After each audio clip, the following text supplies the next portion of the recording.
Recycling is an important part of our modern world and circular economy, keeping useful materials such as paper out of our landfills so that they can be made into new paper that we put into recycling bin at home.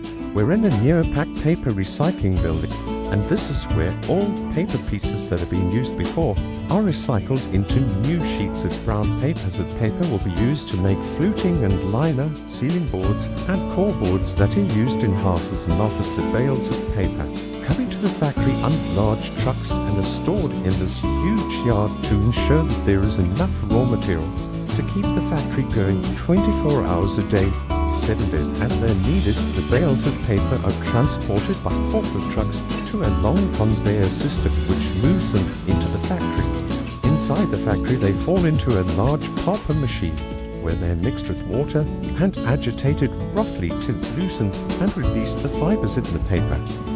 The fibers in the paper are broken apart in this process and become suspended in the water to form a slurry.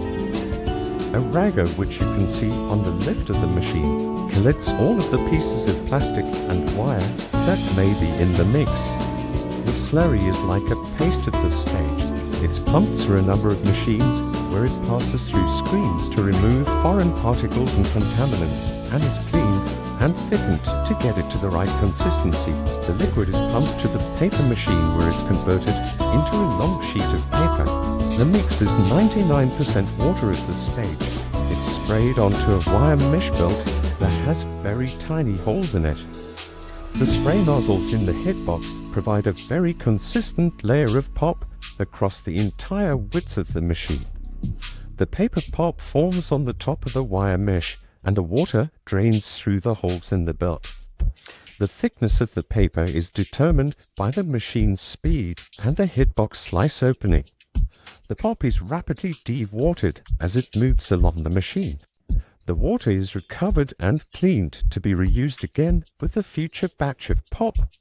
The fibers begin to bind together and a mat is formed, which is known as the web. The paper sheet passes into a huge drying section.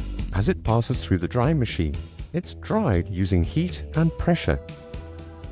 It's squeezed between a series of pressure rivers which are steam heated to remove the water and to dry the paper.